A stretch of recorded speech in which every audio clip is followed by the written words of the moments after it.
Hello everybody, welcome to Snyder's Inc. I know it is late, but I'm getting you a few reaction videos for today / tomorrow technically, because most of the videos I'm going to do will come out past midnight, so it'll be the 30th. Anyways, Nick Crowley has got a new video. I didn't expect him to be reacting to him today, but he released the video when I was out, so there you go. I gotta try to say, there's a name here and then the darkest moment in TV history. I'm going to let him say the name first so I say it correctly. Because I don't want to say it wrong. Because I always do. We're going to get right into it, ladies and gentlemen. Hit the like button, subscribe button, comment, thing down below. Let's go. Bom dia, Mariana. O quarteirão continua todo cercado por policiais militares. Nós estamos afastados por orientação da polícia. Deste ponto aqui, é possível avistar apenas a janela onde, neste momento, o rapaz se encontra com as duas adolescentes. It's Tuesday, October 14th, 2008. As television crews arrive on the scene of an unfolding news event occurring in Sao Paulo, Brazil, a camera is trained up at the third-story apartment unit where two young girls are being held captive. The ordeal was already developing into one of the longest hostage situations the area had ever seen, as it now entered its 18th grueling hour. However, there was optimism at the time, as negotiations between the hostage... What is the... I'm already pausing there for you, but like, I've always been curious. I don't understand hostage situations. Clearly, I ain't an officer for a reason. How does it take 18 hours before you just go in and find a way to go get them? Like, maybe I'm just not thinking of the environment. Again, they're in, like, I'm gonna assume they're in an apartment building, so probably really easy for the kidnapper to grab the people and do harm to them, especially if it's two young girls or something like that. So maybe I'm stupid. Maybe I'm not even thinking, like, yeah, that'd be way more. Never mind, ignore me. What the hell I don't know what I'm talking about. Taker and law enforcement were ongoing, and the local news station speculated that they would soon be covering a peaceful resolution to this episode, though they couldn't have been more wrong. Instead, this single news report was merely the first domino to fall, leading to a chain reaction unlike anything we've ever seen in the world of television. As little did this news station and all the others en route to cover this impasse know, but they would have a say in how this story ends. This is the story of the Eloá Pimentel hostage incident, or as it's since come to be known, the darkest moment in television history. Did the news report cause the death of these kidnappers? Oh, the kidnapped people? Oh my god, I didn't even think of something like that happening. But them reporting it, and the kidnapper seen. I'm just going off assumption at this one. The kidnapper seen it, the kidnapper knew he could play little games, and it kind of just led to him taking the life of him at the end. Para aproveitar esse momento que a gente sabe que os três estão assistindo. Lindenberg, somos amigo da família. Eu queria falar pra minha mãe que eu amo ela. E meu pai também.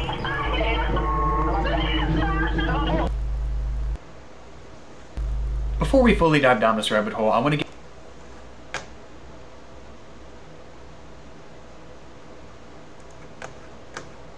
warm, muggy Monday afternoon. Most residents across Sao Paulo had been busy starting off their work week as 15-year-old Eloá Cristina Pimentel arrived home from school for the day. Best described... Eloá... Hold on, I need him to say the name right. 15-year-old Eloá Cristina Pimentel arrived... Eloá Cristina Pimentel. Okay. Home from school for the day. Best described as a fun-loving, good-natured kid, Eloá excelled in her studies, where she met her closest friend, Nayara de Silva, and as she entered her family's apartment that day, she did so with Nayara by her side, as well as two other male friends, Legaio Viala de Oliveira and Victor de la Compass, with the group gathering together to work on a school project, until they heard the sound of rustling at the door.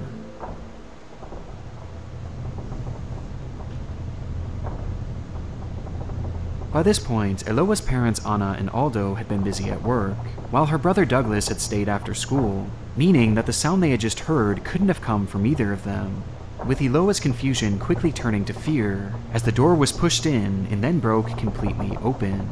revealing the source of the sound. Standing there was 22-year-old Lindenberg Fernandez Alves, a man who Eloá had come to know all too well. Oh, that does sound Almost 3 years before, the then 12-year-old Eloá had caught the eye of Lindenberg, who at that time was already 19 years old. What?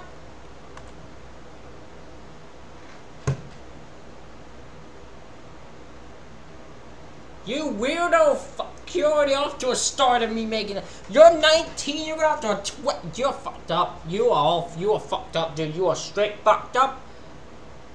Though despite this glaring age gap, the two would fall in love with each other and proceed to date for the next 2 years and 7 months. A period of time that was anything but smooth sailing. Obviously. By this point, Lindenberg had become well known locally for his temper, with most describing him as a hothead and incredibly aggressive. I mean, my man is 19 years old. She got... Brazil allows some shit to go down. Brazil allows some shit to go down.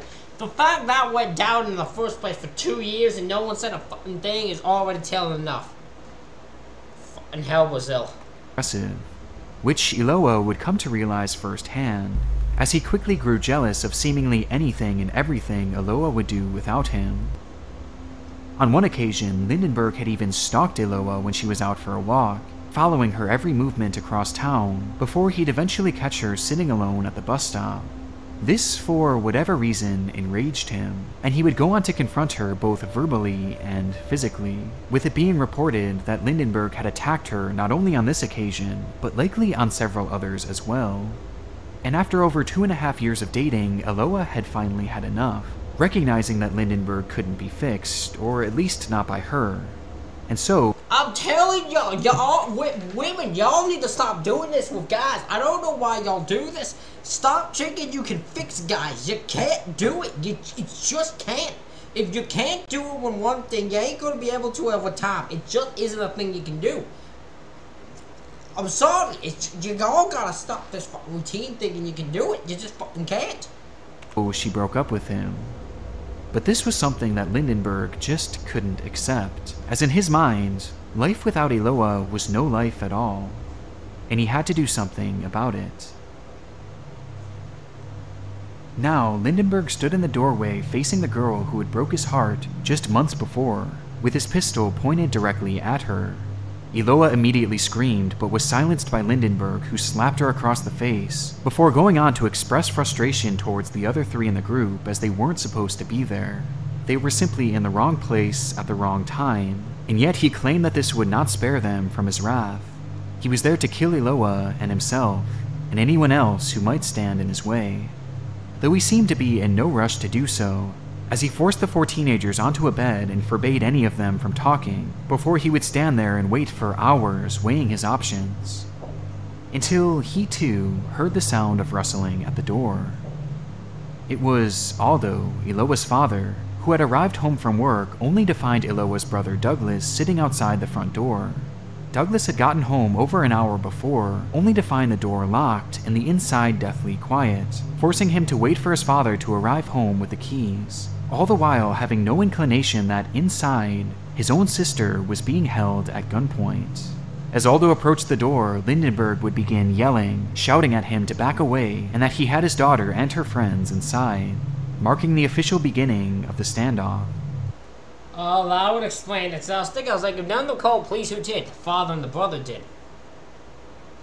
Wait, this guy has... Hold on a minute. I need to say something. I know. I'm not the guy that said... This is where my dipshit in mind says. If he's not paying attention, it would take me about the span of 2 minutes to come up with a plan to get him down. He's one dude with a pistol against 4 others. 4 15-year-olds, 6... Well, right, the 2 guys, the girl needs to distract him, right? I understand the thought process. I know the toughness of this, because they're in the same room on the bed, so he's gonna see all of them move. You just get up, right?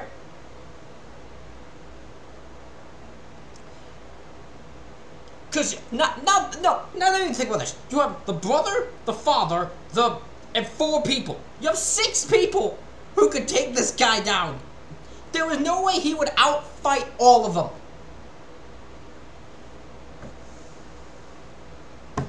maybe I'm just a bad planner, but I feel like this could have been prevented, like, at some point. Because if I'm a father, and my daughter's being held kidnapping, and I'm a brother, and my sister's being held kidnapped, I'm on the fucking go. Brother, I'm gonna risk my life to get them done. I was freaking... Police would arrive almost immediately to the scene, where they would quickly realize just how daunting the task before them was. Lindenberg was more unwell than they could have ever imagined, with his temper proving to be their biggest obstacle during that first day, as in some instances he was actually receptive to negotiations, even allowing the release of the two boys inside, before he would suddenly shut down and become enraged, seemingly out of nowhere. O que você quer? Fala pra mim pra eu poder te ajudar, cara. Eu quero matar Eloá e matar e liberar a base. Eu tô agredindo a minha namorada, essa desgraçada aqui. Eu sou sua namorada.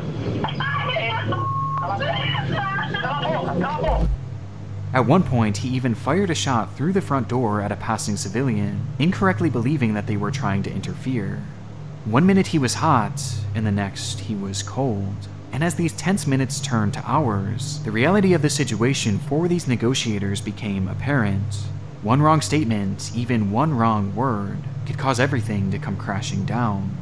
It was a fragile ordeal, and the following day, these negotiations would only become more complicated. Okay, so I'm just gonna speak a statement here, right? I'm just gonna say it to Eloá. Girl, you're not helping. I'm sorry, you're not helping the situation when you go screaming stuff like, I'm not your girlfriend. That's not something to say to a guy who's holding a gun against you wanting to kill you. That isn't the statement to say. You need to stop talking. Don't talk. When he says, I'm going to do something to my girlfriend, I'm talking to my girlfriend, I'm near my girlfriend, just let him talk. Just don't interrupt him to say, I'm not your girlfriend. It ain't going to help the matter with a guy who has short temper. A gente vai falar agora de um caso de violência que está acontecendo neste momento em Santo André, no ABC Paulista. Um jovem mantém a ex-namorada e a amiga dela reféns. A polícia cercou o conjunto habitacional onde estão os reféns e a repórter Graciela Andrade está lá no local. Conta pra gente qual é a situação nesse momento, Graciela. During the local 7 a.m. news that following morning, the first reporter would arrive to the scene to document this developing story. In the footage, we can see the massive police presence and the window of the apartment where Lindenberg was holding the two girls. And almost immediately, the story was met with a skyrocketing number of viewers and soaring ratings that producers could only dream of. With this single report, they had just struck television gold. And suddenly, other stations and dozens of reporters began flocking to the scene to capture a piece of this unfolding drama in real time. It seemed like in an instant, all of Brazil was now tuned into their TVs and waiting to see what would happen next. And among those viewers was Lindenberg himself. Yep. I expected Recognizing that the news was starting to take note of his story, and that the area was now swarming with cameras waiting on his every move, Lindenberg's behavior began to grow more erratic. Yep. At one point, he forced Eloá to the window, standing behind her and demanding that she give the cameras a thumbs up, in order to let the people at home know that she was okay, and that Lindenberg wasn't hurting her. Though soon after, he would approach another window, this time holding his revolver, and without warning, begin firing randomly at the street below, in the direction of the news crews. Thankfully, again, no one was hurt by these shots, but it was becoming evident that Lindenberg was almost putting on a show for the cameras. And now that he was feeling like the star of the show, he was growing less and less interested in working with negotiators. And they recognized this too, and knew that they had to do something to force Lindenberg to continue working with them, which led to their decision to cut power to the unit, leaving Lindenberg in the dark, without air conditioning, and unable to watch the television. Eu ligo, mas vamos conversar.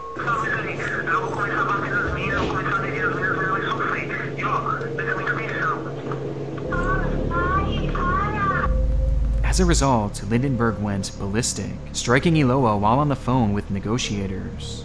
Though despite his initial reaction, this move actually ended up working, as Nayara was eventually released under the condition that the power be restored, which meant that Lindenberg was now down to just one hostage, the person that he had sought out from. Okay, I'm sorry. I'm gonna be that guy. I'm gonna be that person. If I was that friend, I would not have left. Even if he told me to leave, I'm like, I'm not leaving. I'm not leaving. Okay, here's another thought, right?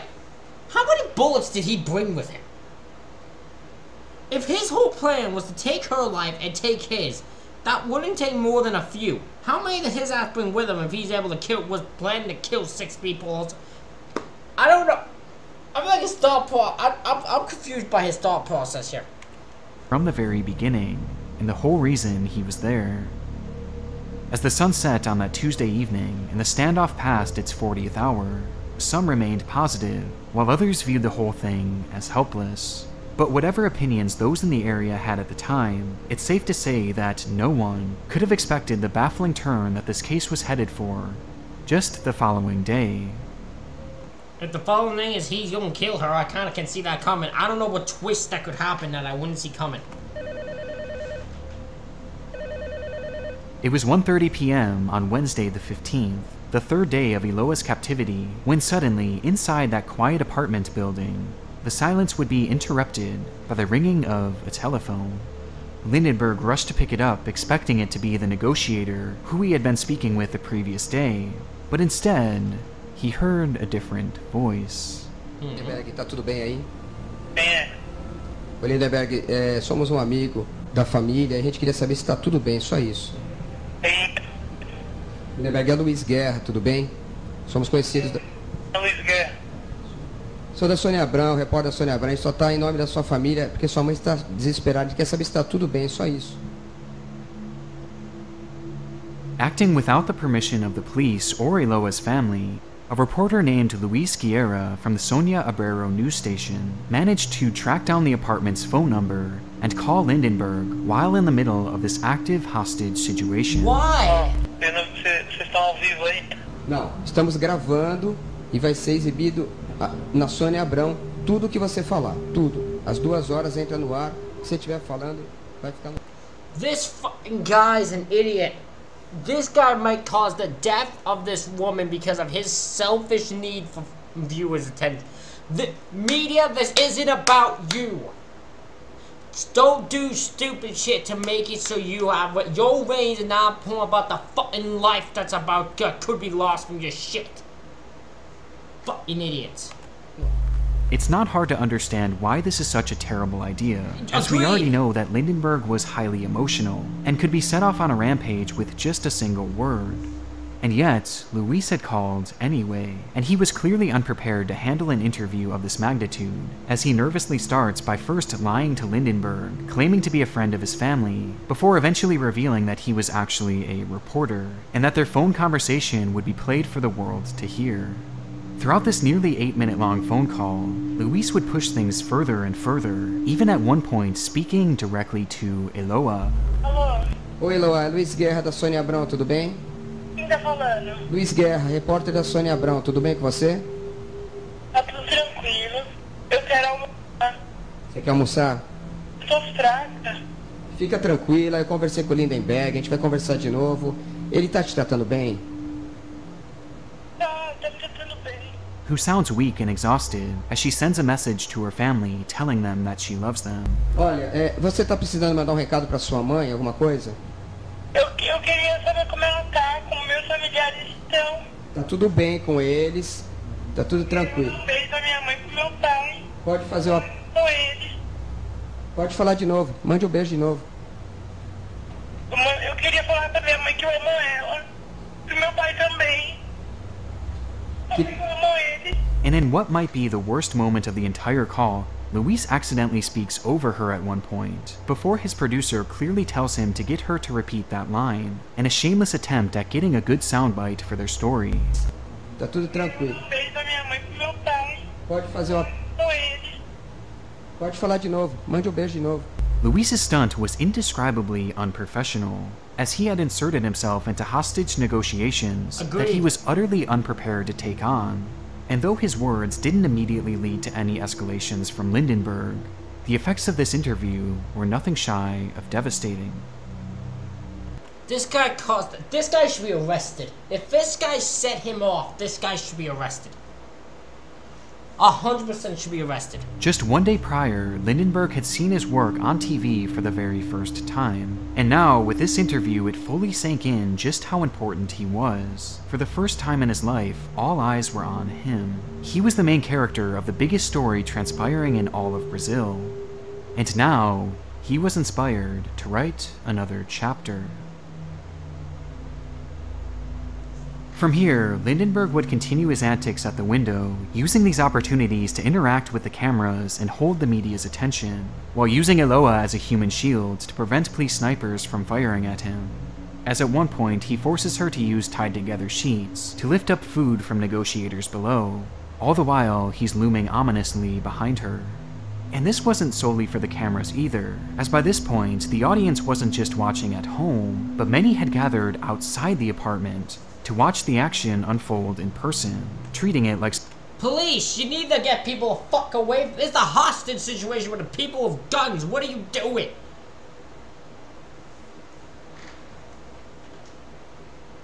You know, please, Zill, you are horrible at dealing with this in 2008. You are horrible at dealing with this. Some sort of public spectacle. And all while this was happening, police were trying desperately to continue their negotiations. But by this point, Lindenberg was far too distracted by all this attention, as he would even hop onto another live interview shortly after.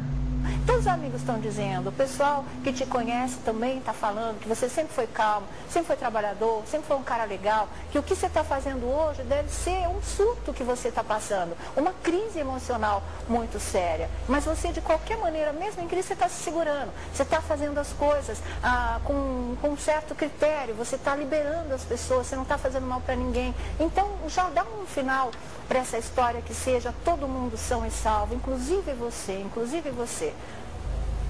While on air, the host herself didn't just ask Lindenberg questions, but she began actively trying to negotiate Eloá's release, despite again having no authority and no training for this kind of event. Tá, você vai entregar os 2 revólveres para ela, você vai tirar as balas e entregar na mão da Eloá. Exatamente, mas eu não vou dar a hora e não vou falar qual vai ser o momento. Tudo bem, mas você vai descer e a gente vai deixar isso aqui claro para o Brasil inteiro.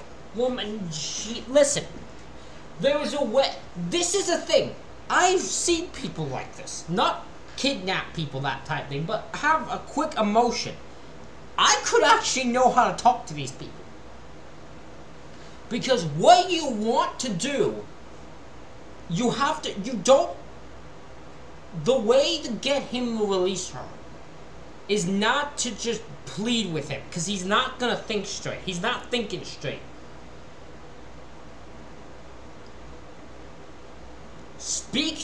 You gotta talk to him through his point of view. Just let him talk. This is what he's there to do. Don't do anything, let him talk. Talk to him about Eloá, because that's why he's there. And he's not there because he doesn't like her. He's there because he probably in his mind loves her. Just he handles it in a bad way. But it's not, let him talk. He'll love to talk about her.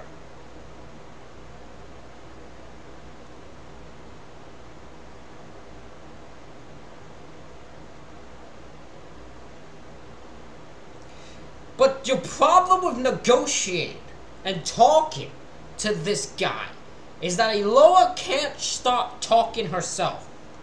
Because what you would want to do is convince him that there is a chance to get back together with him, even if there isn't. But you're gonna say you're not gonna be able to get it back together with her, you're not gonna get another chance with her, you're not gonna get anything if both your lives are gone. Because this sends both of you to 2 different locations. Okay? You ain't going to heaven for doing what you're doing right now. So, you gotta tell him, listen, if you're gonna do things, if you want to get back with her, if you want to do anything like that, this has to end.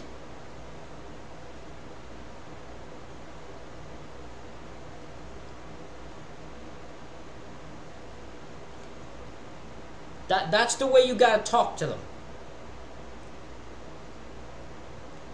Você está dizendo que Some people are gonna say I'm losing my mind, but I swear I feel like I could talk to this person. Você vai descer desarmado, completamente indefeso, com as mãos para cima, ou seja, você vai se render sem nenhuma resistência, para que as coisas terminem em paz. É isso? Confirma pra gente, confirma pro Brasil inteiro isso.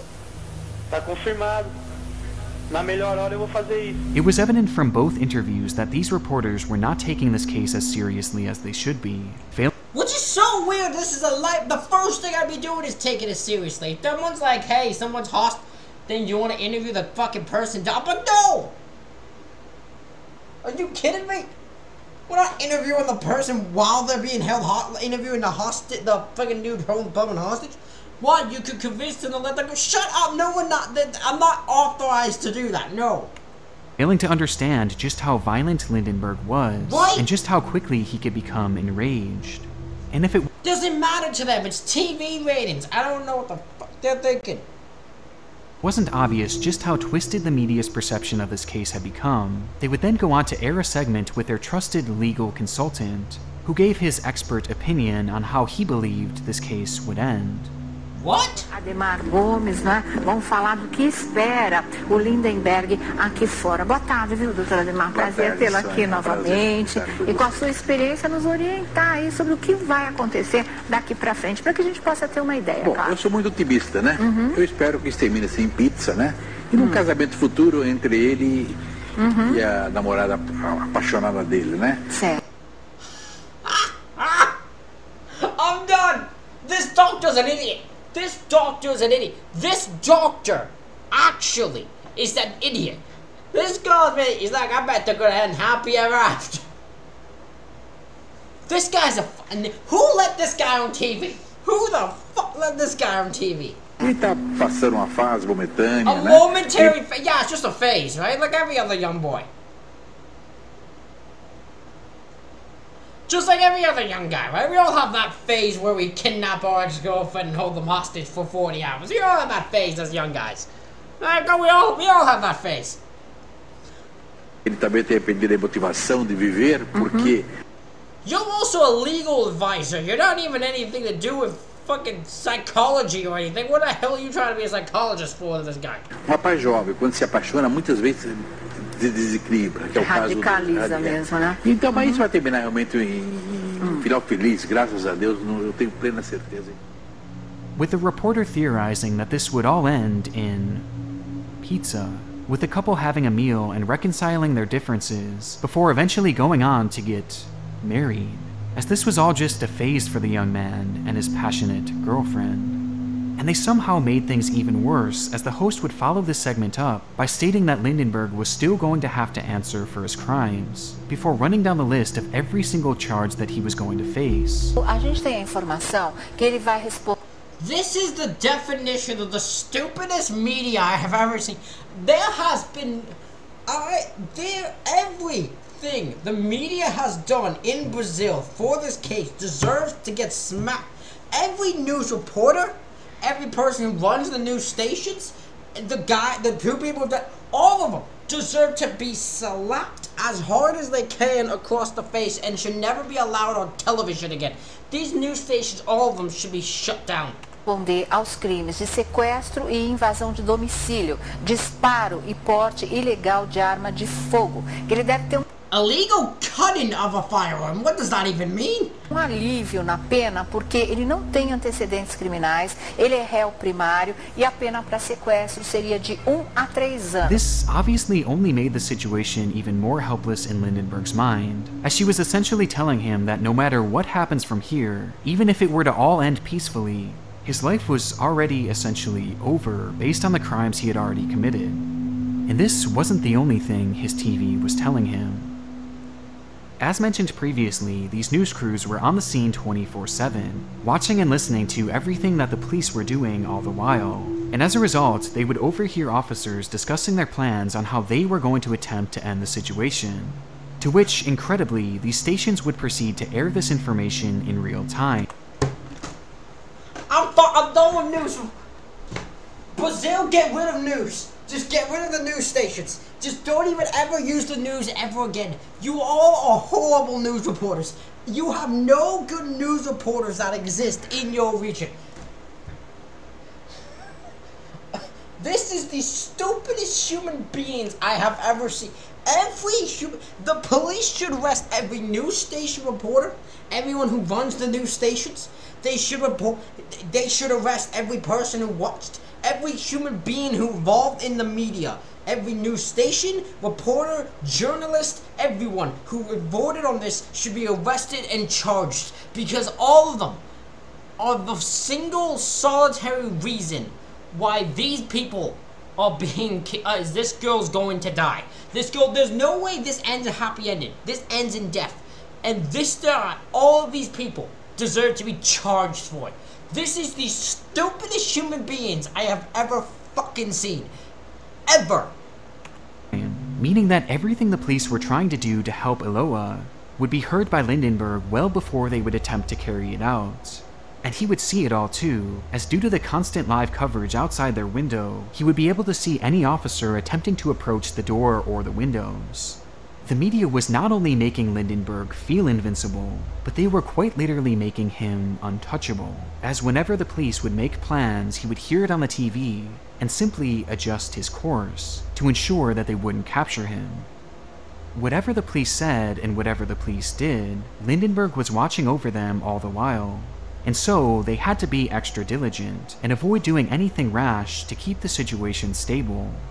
But as another long day came to an end, and the sun rose, I would tell them straight up. I'd be like, listen, news reports, I'm telling you now, get the fuck off. Get out or we'll arrest you.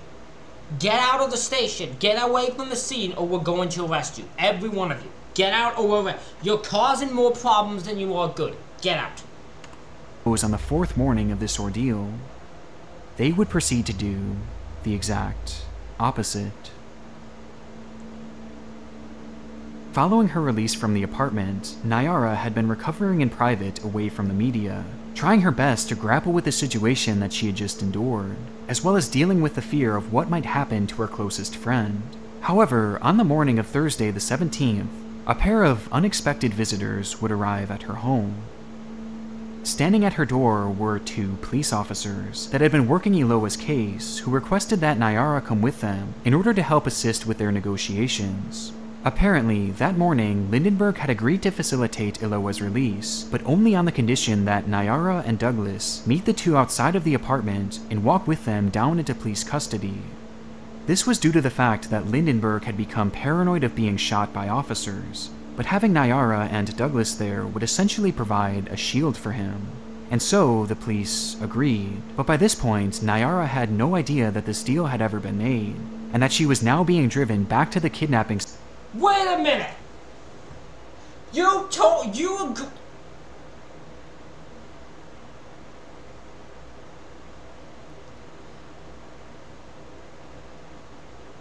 If someone told me, can you come back and help the investigation, I found out I was going to be used as the shield for the fucking guy, I'm going to be like, no, I'm going to die then. I'm going to die. Like, no, you'll be saying, no, I'm going to die because I'm going to tackle the fucker. I'm going to be like, oh, I'm tackling the fucking guy. They're like, no, that's too sick. I'm like, you guys ain't doing anything. I'm fucking trying my shit. Site, where she would soon have to meet her captor face to face yet again. And there was little to no time for her to react upon her arrival, as she was almost immediately thrust into negotiations. Amor, amor, vou subir. Tá bom, na frente da porta. Tá bom. Tá, deixa eu falar com ele agora, amor. Vai dar tudo certo, prometi pra você desde o começo, tá bom? Beijo, eu te amo. Oi, Nayara. Tudo bom? Tá melhor já? Tô, você tá calmo aí? Tudo calmo. Você vai fazer mesmo tudo isso que você tá falando? Você confia em mim? Confio. And so, the cameras followed as Nayara and Douglas began their trek up to the home. Though almost immediately, Lindenberg had a change of heart and began yelling to negotiators that he no longer wanted to do this, as he was nervous about Douglas being there, instead insisting that Nayara come up to the unit alone, where he would then open the door and she would take Eloá's hand and the three would walk out together. Based on this behavior, it was obvious that Lindenberg wasn't to be trusted, as he had already backed off the original deal, Plus, part of his deal was that no police officers would be allowed in the building, meaning that there was no backup for Nayara, making the whole thing far too dangerous to even consider. But they did it anyways, right? And yet, the negotiators agreed. How did I fucking know? You all of a This guy, this is a 19-year-old with a pistol. Do you know how quickly this could end if officers actually wanted to put this to rest?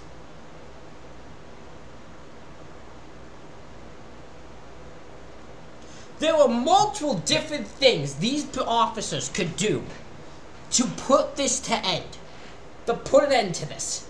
Yet somehow they are doing the opposite. They could tell them, this guy keeps making him doing different things because he wants to be the center of attention because the news people are covering it. Tell every news reporter to fucking leave that scene, and if they don't, they'll get arrested. All of them. Second thing, again, this is a guy with a pistol, and fucking tell them, listen, you ain't doing nothing. When the guy says, hey, I'm not sure, I don't want the guy there, I want the girl. No, I'm like, no, we made a deal, the guy's gonna be there too. We have to, make sure everyone's safe, the guy has to be there too. It's a simple process. We made the deal, we agreed to not, I'm bringing both of them down. But no, these officers are gonna tell this fucking girl who clearly is about to be kidnapped for the second fucking time.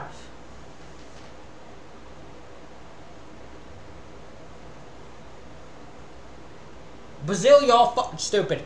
Anyway, and gave Nayara the call to walk up those stairs and approach the door alone.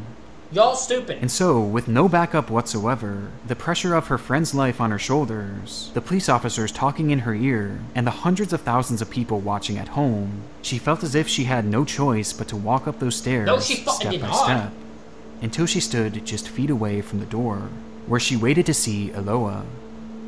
Though when the door was opened, she was instead met with the sight of Lindenberg, who reached out his arms, grabbed Nayara's hand, and pulled her inside, shutting the door behind them. And with that, Nayara was a hostage once more. This whole sequence has to be one of the worst handlings of a hostage situation I've ever seen. Even having Nayara at the scene to begin with was questionable enough, as remember, she was only 15 years old at the time, and she had just survived this traumatic experience only one day before. But sending her up there alone, with no form of protection, is shocking. And you might think that after all of this, the news stations would finally just back off and stop intruding on the case, as no, that gave them all the reason too! They just get, because no one's fucking telling them not to.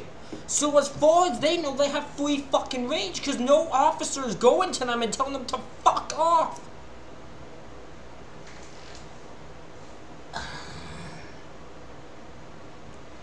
All of you, there is not one person who has handled this correctly. No news station, the officers, no negotiators, no one has handled this right. This is the worst hostage negotiation I have ever seen, ever, in my life. Clearly, things were becoming more and more dire. However, they only became more obsessed, as Nayara's recapture only boosted their ratings even higher, and garnered the case a whole new level of notoriety that they just needed to exploit. And so, these reporters began calling the unit repeatedly, doing anything they could in an attempt to speak to Lindenberg. Though even when he wouldn't answer, they would still try to speak to him directly over their broadcast. Porque a gente podia, quem sabe, aproveitar esse momento que a gente sabe que os três estão assistindo aqui o programa e eles estão bem, que assim que o Lindenberg ele confirmou isso aqui para nossa produção, eles estão bem, estão tranquilos, estão só esperando o momento certo, pedir para uma das meninas, quem sabe, ou ele mesmo, desse um sinal agora aqui na janela para mostrar para todo mundo que está tudo bem, que está ok e que essa história vai acabar o mais rápido que todo mundo espera. Se os três puderem, um deles dar um sinal, acenar, fazer alguma coisa para mostrar para todo mundo, para deixar todo mundo mais calmo. Instructing him to give specific signals to show that he was hearing them. Both the media and Lindenberg were stretching his 15 minutes of fame for as long as they possibly could. And by that Friday, the ordeal would reach its 100th hour, making it the most prolonged hostage crisis in Brazil's entire history, with there being no sign of a resolution in sight. And it was obvious that this longevity was weighing heavily on Lindenberg, whose fiery persona had eventually turned into despondency as he grew more and more exhausted, with his words alluding to the possibility that he was finally going to snap.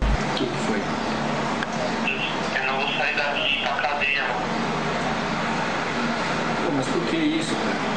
Porque eu não vou sair daqui pra ir pra cadeia, não. Tá sentindo esse coração agora. Tem um cara aí da população que tá chegando assim, né? And by this point, Brazilian officials were tired of their negotiations anyway, and knew that it was time for a different tactic, sending in their Special Tactical Actions Group, known as GATE.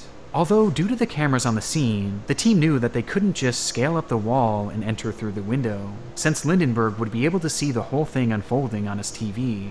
And any time he would go to the window, he used Eloá as a human shield, meaning that any plan to shoot him from long range without risking the life of Eloá was nearly impossible.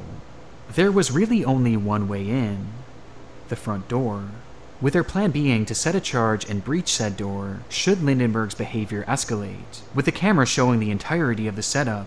At one point, they even captured the team secretly raising up a gun to one of the officers, despite the officers telling Lindenberg that there were going to be no guns involved, though their cover was clearly blown. And so, the charge was set, and the streets fell silent, as all of Brazil. I'm telling you, the fact that no one told the news to leave is all the police officers' fault. All their fault. No one else's fault but the officers. Because you can lay down that fucking law. This is a crime scene currently. You cannot be here without thinking. If you keep going and reporting shit and making it so our plans are known to stop this thing, we are going to arrest you. We are going to arrest you for interfering in an investigation. We will arrest you for it if you keep fucking doing this. Brazil watched on, waiting to see what would happen next. Oh, I know what happens next. I gave you. He dies, she dies, and the other hostage dies. Na tarde de hoje, documento foi entregue, também colete. Um minuto ao senhor, doutor. Nós estamos assistindo ritual, o ritual final desse episódio, o ritual que precede a libertação das duas reféns, das duas adolescentes, e a entrega, barulho lá no local. That was a gunshot. Barulho, exatamente, é barulho de disparo. Houve um disparo lá dentro. Gunshot just went off. That's two.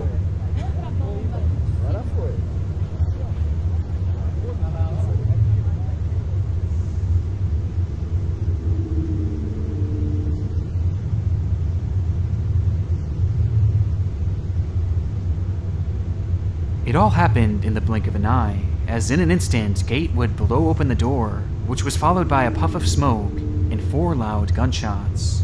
The scene is hectic for a minute, until suddenly, we see Nayara stumble out of the door, bleeding heavily from her face, where she falls into the arms of an officer. So she survived, the other one did it. I guarantee you, he died and she died. And Eloá died.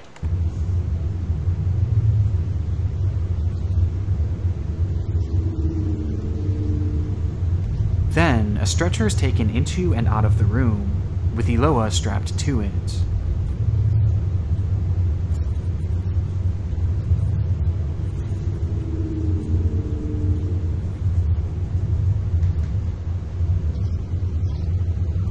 As she is rushed down the stairs and taken into an ambulance. And even at this point, these news crews just couldn't help themselves, as they stuck their cameras in the window of that very same ambulance, where rescue workers were desperately trying to save Eloá's life. I swear to God, I hate every news station in Brazil right now is on my bad side. In the fray, Lindenberg had been struck by a rubber bullet and pulled from the unit where police piled on top of him, thus finally bringing the crisis to an end. Oh, I bet you all the news stations were pissed. They were just like, shit, he got caught. Can we find a way to release him? Can we send other hostages over to him? Just so he can fucking get, we need more ratings. We need more ratings. but not before he would fire his weapon 3 times. One shot would hit Nayara's hand, with a bullet traveling directly through it and then striking her in the face, while Eloá was struck twice, once in the groin and once directly in the head.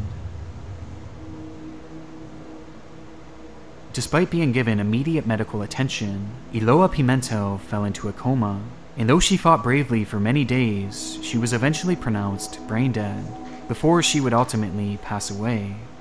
Her funeral was held days later, where over 30,000 people would pay their respects for the girl whose kidnapping many had watched on their household TVs. In the days that followed, Nayara would make a full recovery, and she would later go on to speak out about her story and how she was pressured by law enforcement to revisit the scene that day, with her accounts leading to heavy criticism against the officers who were working her case. No fucking shit, there should be criticisms. This officers fucked this up from the beginning. Officers and news stations fucked this up from the beginning. This could have ended so many different ways if they had not fucking done this. And it wasn't just for that reason either, as her testimony also exposed just how poorly planned out Gates' entry of the home actually was. According to officials, the team only entered the building because they had heard a gunshot, claiming that Lindenberg had fired first, which prompted them to react. Though it's evident from the footage at the scene and from Nayara's own testimony that this actually wasn't the case, and Lindenberg had only begun shooting as a result of that door being blown open. And making things even more troubling, despite blowing the door open, it took officers as long as 7 to 15 seconds to enter the apartment, a time span in which Lindenberg would fire all 3 of his shots. It's unclear why they hesitated for so long before they entered the home, but they must have known that the blast was going to trigger some sort of reaction. It almost seemed like they were, instead of being concerned and be like, okay, we gotta get in there immediately, make sure no one gets hurt. They thought, oh shit, he might shoot one of us, we better, think about this for a second. And they shot up, people like, shit, I guess he's shooting, might as well go in. From Lindenberg. And their decision not only to breach the door in that manner, but also their decision to wait, undoubtedly contributed to the death of Eloá. And truthfully, it's a miracle that Nayara wasn't killed as well, due to their incompetence. Though obviously, it wasn't just law enforcement who had failed Eloá in the situation, with many pointing their fingers at members of the media, especially those who directly interfered with the situation, as their behavior undoubtedly factored into Lindenberg's behavior. Though despite this, none of the journalists ever expressed any regret over their handling of the situation. No, because in their fucked up mind, they were doing the job. They probably still believed they were helping. They probably still believed they helped in the matter. They somehow looked at all the bad shit they did and somehow just spun it in their own fucked up way on how they helped. And to my knowledge, none of them faced any form of repercussion. All of them should be charged. The fact none of them were touched is fucking insane. As a result of his many crimes, Lindenberg would be sentenced to 90+ years in prison, though due to Brazilian law, the sentence was reduced to just 30 years, making it likely that he will someday be released from prison. Which, for now, brings us to the end of this tragic story. Though there is one more detail about this case that I just had to mention at the end here, because it somehow makes this story even more bizarre, as just days after Eloá's death, her father Aldo would disappear. Throughout the entire hostage crisis, Aldo was essentially invisible to the public, as the press was forbidden from interviewing any of Eloá's family. But as a result of Nayara's recapture, Aldo had become so stressed that he collapsed and was rushed to the hospital. There, he would make a full recovery, but when he was carried away from the scene, the cameras would capture his image as he lay on a stretcher, with the photo being broadcast all over the news that day, where a detective at home just so happened to recognize him. As it turns out, Aldo was a wanted man, having been accused of murdering at least 2 people back in the 90s as part of a Brazilian gang, one of which was even a police chief. And from— What? That's a twist. That's a fucking twist I didn't see coming. This is a twist I didn't see coming. This is a good twist at the end. I love that. From that moment, he had been on the run ever since, with Aldo actually being an alias for his real name, Everaldo. During this whole situation, Eloá's father was quite literally a killer on the run, and he had been blending into his new life for over a decade, until the moment his face was broadcast all over Brazil, which in turn caused him to flee the area immediately after. Though eventually, after a full year later, Everaldo would finally be captured and sent to prison, marking the end of one of the most shocking television cases we've ever explored, and what may very well be the darkest moment in television history. Ladies and gentlemen, that is it for this reaction video. Let me know what you think in the comments. Hit the like button and subscribe button. Thank y'all for watching. I'll see y'all for the next one.